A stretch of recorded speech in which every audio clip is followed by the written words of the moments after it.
Little Alice in Wonderland. No questions. Written by Tibor Holtman. Narrated by Tibor Holtman.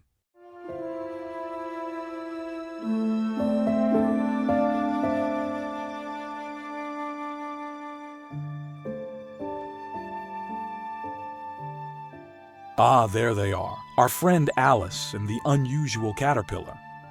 They're sitting on big, colorful mushrooms. Alice leans forward, full of questions. Some make sense, others, well, not so much. And the caterpillar? He just sits there, slowly puffing on his hookah, blowing soft rings of smoke as if he has all the time in the world. Her questions seem to float around them like butterflies. And who knows where they'll go next? Isn't it all just wonderfully strange? Why do butterflies have wings?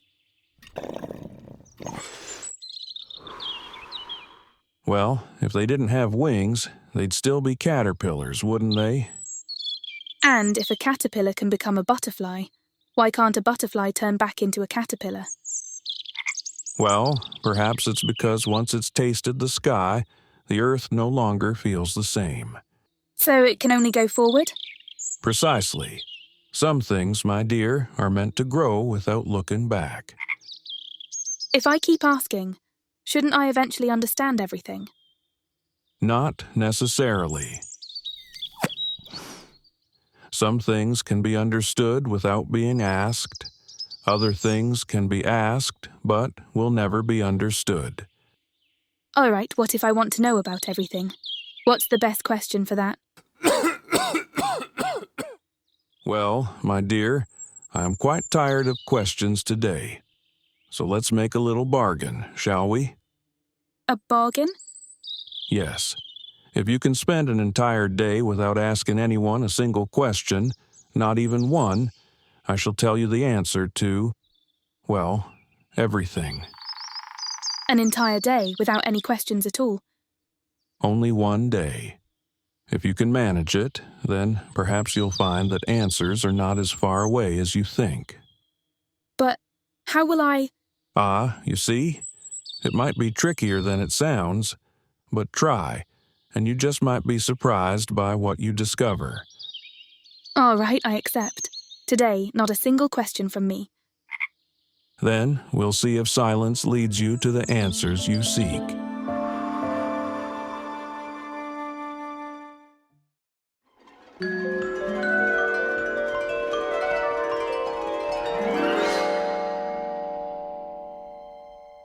Our dear Alice, drifting through the forest, her mind a swirl of thoughts, her feet a step off the path as always. Oh, those flowers! Ever so eager to chatter, but with so little sense for time. And poor Alice, she can't ask anyone for guidance, thanks to her little deal with the caterpillar. Oh, look, it's our Alice. Not quite a blade of grass and not exactly a flower either. Hello, lovely to see you all. Alice, where are you going, dear? Wait, I wanted to ask her. No, it should be me who asks her. All right, I'm on my way to the Mad Hatter's tea party. Oh dear, is she early? No, she's late. Absolutely too early. Or absolutely too late? Oh no, if I get there too early there might not be any sugar and the tea will be bitter. But if I'm too late there might not be any tea left at all. Let's see. If the tea party was in the morning then I would have missed it. Oh no, tea party's in the morning. Ridiculous. It's definitely not morning. What about a tea party at night? Just imagine sipping tea with the lanterns glowing. Lovely thought, but if it's at night, half of us would be asleep before we even touched our cups. And for those who stayed awake, well, we'd be up all night from the tea. Oh dear, you're right. You'd either be snoozing at the table or staring at the ceiling after. Tea is clearly meant for daylight. You know, after all this thinking, I really believe the ideal time for a tea party must be 5 o'clock. Yes, that time feels perfect, like it was made for tea. Not so early for strong tea and lively conversation. And we'll still be wide awake for every last sip. Oh, I must hurry. I don't want to miss a single moment of the tea party. Off you go, dear. Enjoy the cakes and the chatter. Thank you, everyone. I'll come back and tell you all about it. Goodbye, Alice. Have a splendid time.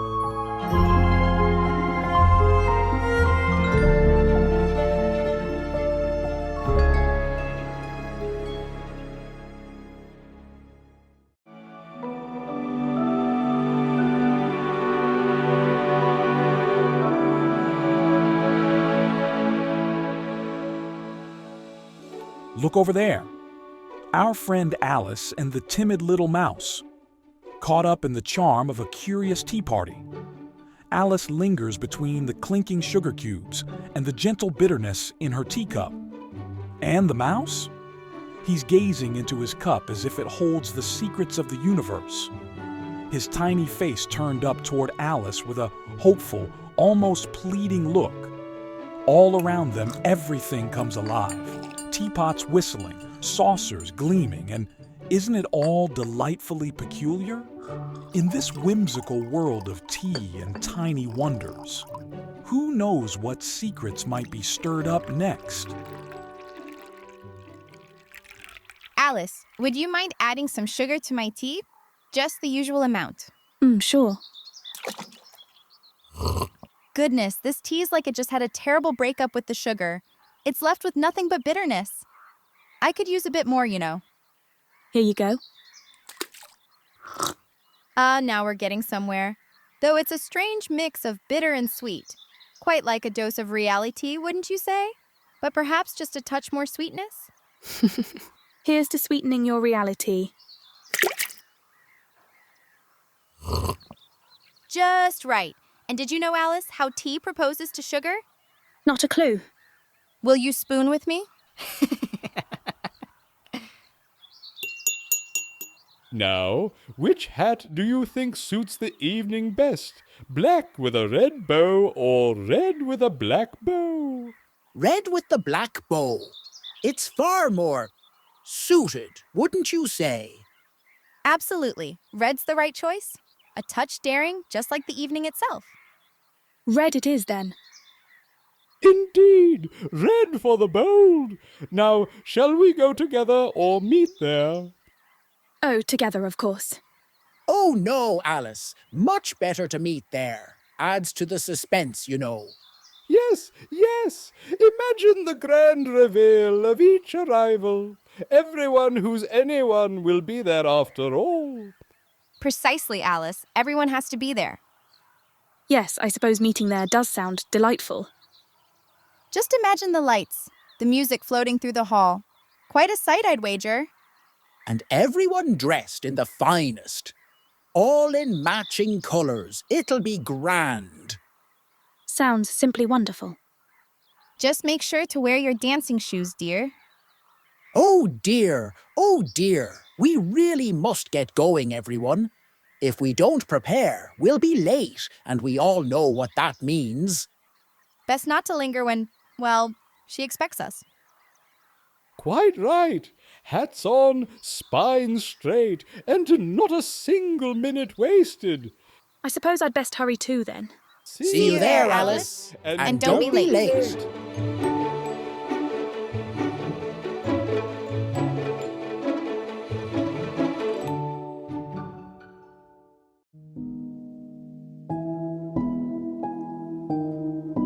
Ah, our Alice is sitting all by herself.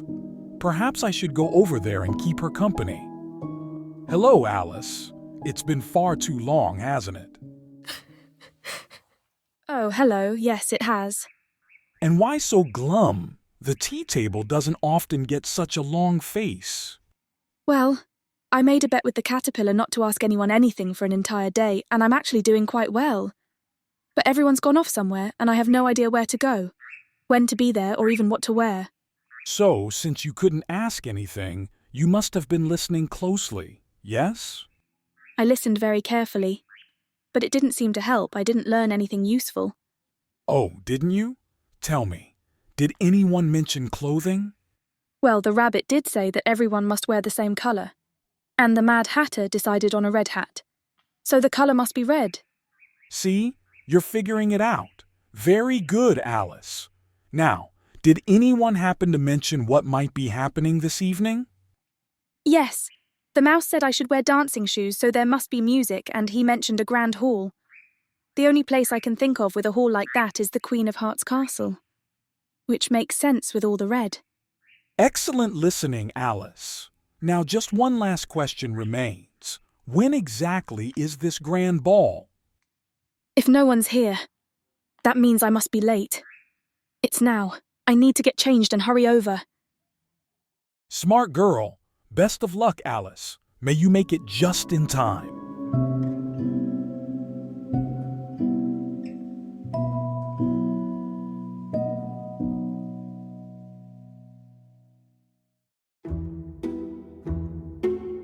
There she is, Alice, bursting into the grand hall of the Queen's castle, her red dress swirling like a flame as she steps in.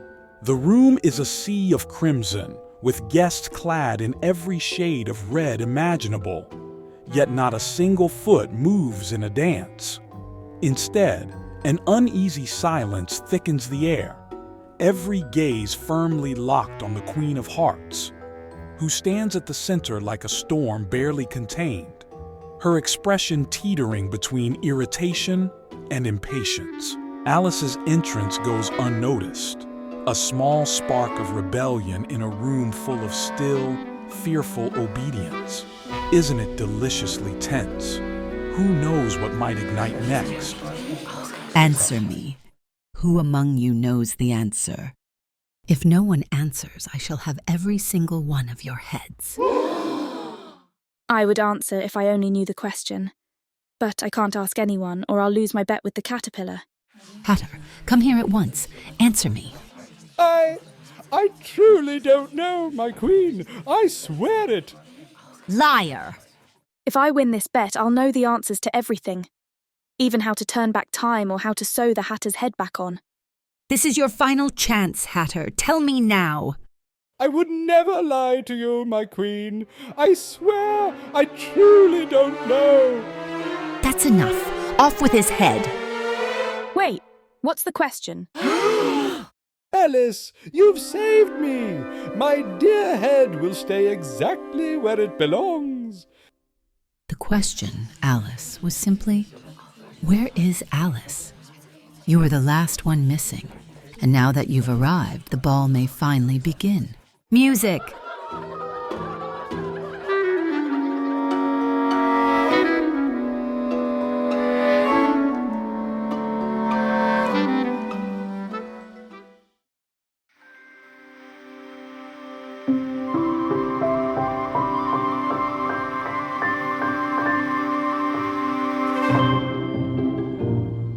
There she is, our Alice, nestled on a little cluster of mushrooms, the forest's cool, earthy scent wrapping around her like an old friend's embrace. Across from her, the caterpillar lounges, utterly relaxed, sending lazy smoke rings drifting into the twilight. They're deep in conversation, voices low and familiar, as Alice reluctantly confesses the story of a bet she's just lost. The caterpillar smirks with each puff, clearly savoring her tale, his eyes twinkling with that lazy, knowing satisfaction. Isn't it curious? In a place where even lost bets hold secrets, who knows what lesson waits for Alice just around the corner? It was close, Alice, but in the end, you didn't quite win. That's all right. The important thing is everyone's safe, and now I can ask as many questions as I like again. Remember, Alice, the one who asks may feel foolish for a moment, but the one who never asks remains a fool forever. Yes, I'll never stop wondering or asking questions. There's far too much magic and curiosity to ever hold back. Precisely. The first step to finding any answer is having the courage to ask the question. So, what's the answer to all questions then? It depends entirely on who's asking.